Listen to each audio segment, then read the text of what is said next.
ውዝግብ ያስነሳው አዲሱ የወልቃይት ዞን ስያሜ፣ ታሪካዊ የተባለው ስምምነትና ተጠባቂው ክስተት፣ የሂዝቦላ ዛቻና አነጋጋሪው አሜሪካ ስጦታ የምንላችኋለን። አብራችሁን ቆዩ።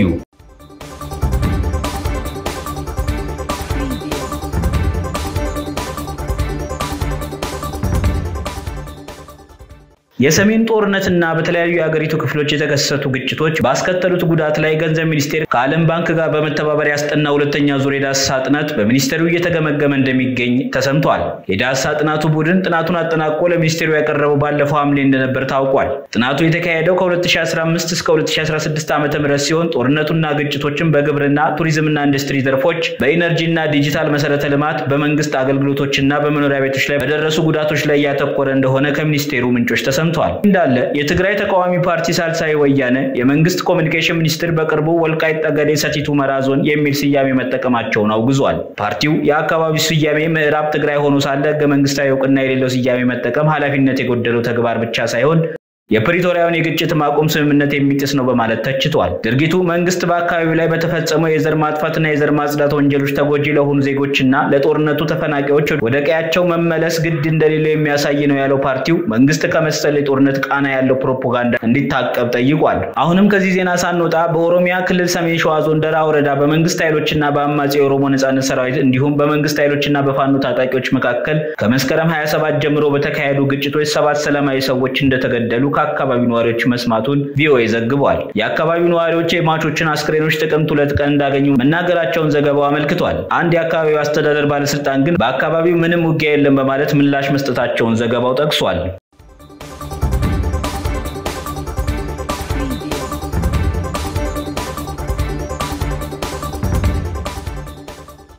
የናይል ተፋሰስ ሀገራት ለሚያስተሳስራቸው የዓለም ረጅሙ ወንዝ የትብብርና አጠቃቀም ማዕቀፍ ለማዘጋጀት ሂደት የጀመሩት ከ27 ዓመት በፊት እንደ አውሮፓውያን አቆጣጠር በ1997 ነበር። 3 አስርት ዓመታት ገደማን የፈጀው ስምምነት የማርቀቅ የድርድርና የማጽደቅ ሂደት ባለፈው ሳምንት እሁድ ጥቅምት 3 2017 ዓ.ም የመጨረሻውን ደረጃ አጠናቆ ተፈጻሚ መሆን ጀምሯል። የናይል ወንዝ ተፋሰስ የትብብር ማዕቀፍ ስምምነት ወደ ተግባራ ስለመግባቱ በኤክስ ገጻቸው መልእክት ያስተላልፉት ጠቅላይ ሚኒስትር አብይ አህመድ ስምምነቱ ወደ ስራ የገባበት ቀን በተፋሰሱ ሀገራት ዘንድ ታሪካዊ ምዕራፍ ሆኖ እንደሚታወስ ገልጸዋል።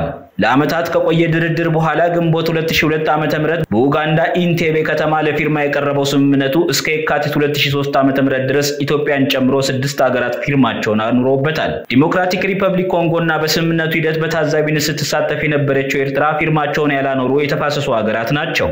ግብጽና ሱዳን ደግሞ ጭራሹኑ ስምምነቱን አልተቀበሉትም። ስምምነቱን ተቀብለው የፈረሙ ሀገራትም ማዕቀፉን በየሀገሮቻቸው ምክር ቤቶች አጽድቀው ህግ ለማድረግ አመታት ወስዶባቸዋል። ስምምነቱን በማጽደቅ ቀዳሚው ሀገር ኢትዮጵያ ነበረች። ሩዋንዳ፣ ታንዛኒያና ኡጋንዳ ደግሞ እስከ ነሐሴ 2011 ዓ.ም ባሉት አመታት ውስጥ አጽድቀውታል። የስምምነት ማዕቀፍ ወደ ተግባር እንዲገባና በውስጡ የያዛቸው መርሆች ተፈጻሚ እንዲሆኑ ከተፋሰሱ 11 ሀገራት ውስጥ በ6ቱ መጽደቅ አስፈላጊ ነበር። ኢትዮጵያ ስምምነቱ ያጸደቁ ሀገራት ቁጥር 6 ደርሶ ተፈጻሚ መሆን እንዲጀምር ከፍተኛ የዲፕሎማሲ ስራ ስታከናውን መቆየቷን የውሃና ኢነርጂ ሚኒስትር ዶክተር ሀብታሙ ኢተፋ ለቢቢሲ ተናግረዋል። ጠቅላይ ሚኒስትር አብይ አህመድ የሀገራት መሪዎችን ባገኙባቸው አጋጣሚዎች ስለ ናይል ውሃ ፍትሃዊ የሆነ የጋራ ማልማት ትብብር ሲያነሱ እንደነበር ዶክተር ሀብታሙ ያስታውሳሉ። ስምምነቱን በማጽደቅ አምስተኛው ሀገር የሆነችው ብሩንዲ ባለፈው ዓመት ጥቅምት ህግ አድርጋ የተቀበለችው ፊርማዋን ካኖረች ከ12 ዓመታት በኋላ ነው። ስምምነቱን ለፊርማ በቀረበበት ወቅት ሀገር ያልነበረችው ደቡብ ሱዳን ደግሞ ሐምሌ 2016 ዓ.ም ማዕቀፉን ተቀብላ ያጸደቀች 6ኛው ሀገር ሆናለች። ዶክተር ሀብታሙ ስምምነቱ ወደ ስራ እንዲገባ አስፈላጊ የሆኑት ሁለት አጽዳቂ ሀገራት በአንድ ዓመት ውስጥ የተገኙት ተሰርቶበት ነው ይላሉ። በተለይ የደቡብ ሱዳን ኤምባሲያችን ከፍተኛ ስራ ሰርቷል። አምባሳደር ነቢል ትልቅ ተግባር አከናውነዋል። ምክር ቤቶቹን በማሳመን እዚያው አካባቢ ላይ የሚሰሩ ስራዎችን ተግባራዊ እንዲሆኑ በማድረግ ትልቁ ድርሻ ስለተወጡ ስለተሰራበትም ነው የመጣው ሲሉ የኢትዮጵያን ጥረት አስረድተዋል። የስምምነቱ ወደ ተግባር መግባት ለኢትዮጵያ ከፍተኛ የዲፕሎማሲ ስኬት እንደሆነ የሚናገሩት የውሃና ኢነርጂ ሚኒስትሩ ከፍተኛ ኃይል ማሰባሰብ የቻልንበትና እውነታውን ለዓለም ማስረዳት ላይ ድርሻውን ከፍ የሚያደርግ ስራ ሲሉ ይገልጹታል። የናይል ወንዝ ተፋሰስ የትብብር ማዕቀፍ የተፋሰሱ አባላት ከሆኑት 11 ሀገራት ውስጥ 9 ለዓመታት ድርድር ያደረጉበት ሰነድ ነው። የተፋሰሱ አባል የሆነችው ኤርትራ የተሳተፈችው በታዛቢነት ሲሆን ሌላኛው የናይል ወንዝ አካል ደቡብ ሱዳን ደግሞ አገር ሆና የተመሰረተችው ከስምምነቱ ፊርማ በኋላ ነው። ስምምነቱ ድርድር ሲያደርጉ ከነበሩት ሀገራት መካከል የታችኛው ተፋሰስ ሀገራት በመባል የሚጠቀሱት ግብጽና ሱዳን ይገኙበታል። ኢትዮጵያ፣ ኬንያ፣ ሩዋንዳ፣ ብሩንዲ፣ ታንዛኒያና ዲሞክራቲክ ሪፐብሊክ ኮንጎም ተሳትፈውበታል። የስምምነት ማዕቀፉን ሂደት በበላይነት የሚመራውን የናይል ቤዚን ኢኒሺዬቲቭ ኢኒሺዬቲቭ የስምምነቱን ወደ ስራ መግባት ባስታወቀበት መግለጫው ስምምነቱ በተፋሰስ ሀገራት መካከል የትብብር የፍትሃዊ ተጠቃሚነትና የመከባበር መርሆችን የሚደነግግ እንደሆነ ገልጿል። ከዚህ ቀደም በናይል ቤዚን ኢኒሺዬቲቭ ስር የሚገኘውን የምስራቅ ናይል ቴክኒካዊ ቀጠና የጽህፈት ቤት ዋና ዳይሬክተር ሆነው የመሩት አቶ ፈቅ አህመድ በዚህ አገላለጽ ይስማማሉ። በአሁኑ ሰዓት በውሃ ሀብት ልማት ድንበር ተሻጋሪ ወንዞችና ሃይድሮ ዲፕሎማሲ አማካሪ የሆኑት አቶ ፊቅ ስምምነቱ የናይል ተፋሰስ ሀገራት ሉዓላዊነታቸውና የግዛት አንድነታቸው ተጠብቆ የናይል ውሃን በጋራ ለመጠቀም ለመጠበቅ ለመንከባከብና ለማስተዳደር በፈቃደኝነት ተስማምተው በራሳቸው ላይ አስገዳጅ እንዲሆን የገቡት ስምምነት ነው በማለት የማዕቀፉ ምንነት ያስረዳሉ። በ45 አንቀጾች የተዋቀረው የናይል ወንዝ ተፋሰስ የትብብር ማዕቀፍ 3 ዋነኛ መርሆች እንዳሉት አቶ ፊቅ ያስረዳሉ። ፍትሃዊና ምክንያታዊ የውሃ አጠቃቀም የሚለው መርህ ቀዳሚ ሲሆን በሌሎች ተጠቃሚዎች ላይ ጉልህ ጉዳት ያለማድረስ ግዴታ ሁለተኛ መርህ መሆኑን ያነሳሉ። በሶስተኛነት የሚጠቀሰው የስምምነቱ ዋና መርህ በፈቃደኝነት መተባበር መሆኑን ይገልጻሉ። ስምምነቱ የናይል ተፋሰስ ሀገራት በየግዛቶቻቸው የናይል ውሃን ፍትሃዊና ምክንያታዊ በሆነ መንገድ መጠቀም እንደሚችሉ የሚገልጽ ሲሆን የውሃ ልማት ስራዎቻቸው የተሻለና ዘላቂ ጥቅምን የሚያስገኙ እንደሚሆኑ ያስፍሯል። እያንዳንዱ የተፋሰሱ ሀገር በናይል ወንዝ የውሃ ሀብት ላይ ፍትሃዊና ምክንያታዊ ድርሻ እንደሚኖር ያስቀምጣል።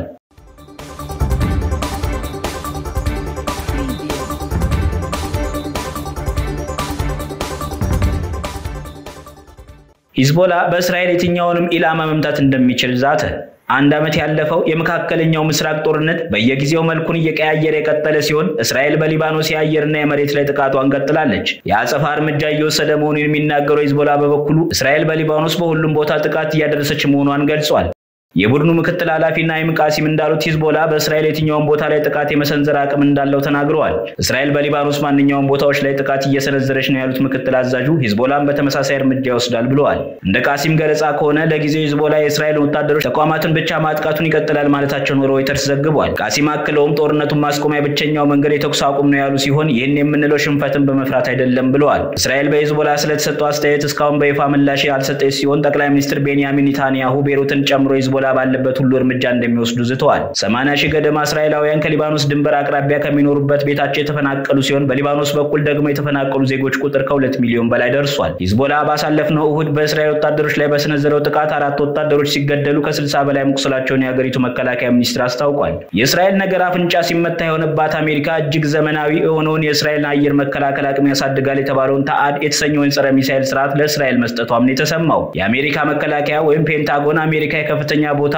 ጸረ ሚሳኤል ስርዓት ለእስራኤል መስጠቷን አረጋግጧል። ባለስልጣናት እንደገለጹት ታአድ የእስራኤልን የአየር መከላከል አቅም ያጠናክረዋል። አሜሪካ ይህን ጸረ ሚሳኤል ስርዓት ለመስጠት የወሰነችው ኢራን በእስራኤል ላይ የደረሰችው መጠነ ሰፊ ሚሳኤል ጥቃት ተከትሎ ነው። ፕሬዝዳንት ባይደን የጸረ ሚሳኤል ስርዓቱ ኢራን በ180 ሚሳኤሎች ያደረሰችባትን ጥቃት ለመበቀል የተዘጋጀችውን እስራኤልን ለመከላከል ጥቅም ላይ ይውላል ብለዋል። አሜሪካ የጸረ ሚሳኤል ስርዓቱን የላከችው ጥቅም ላይ ከሚያውሉት የአሜሪካ ወታደሮች ጋር ነው። በእስራኤል ምድር የተወሰኑ ወታደሮች የነበሩ ቢሆንም አሁን የተላኩት 100 ወታደሮች አሜሪካ እየሰፋ ያለውን ቀጠናዊ ጦርነት እያወሳሰበችው መሆኑን ያሳያል ተብሏል። ከዚህ በተጨማሪም የእስራኤል ሚሳኤል የመከላከል አቅም ምን ደረጃ ላይ እንዳለ የሚያሳይ ነው። የእስራኤል መከላከያ ሚኒስትር ዮአብ ጋላንት እንዳሉት እስራኤል የኢራን ጥቃት ከባድ ትክክለኛና አስደንጋጭ የሆነውን የበቀል እርምጃ ገና አልወሰደችም።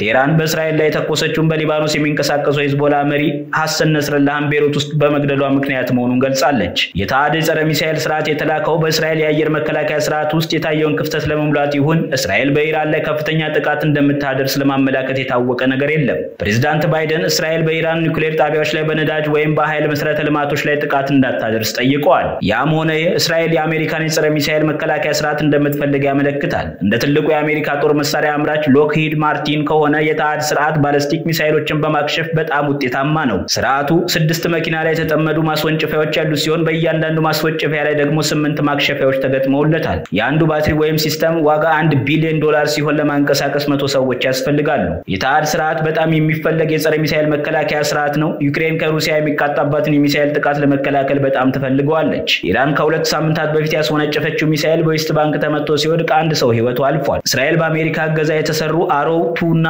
አሮው 3 የተባሉ ብዙ የተወራላቸው የሚሳኤል መከላከያ ስርዓቶች አላት። እነዚህ የጸረ ሚሳኤል ስርዓቶች ሃይፐርሶኒክ ፍጥነት ያላቸው ሲሆን ባላስቲክ ሚሳኤሎችን አየር ላይ መተው መጣል ይችላሉ።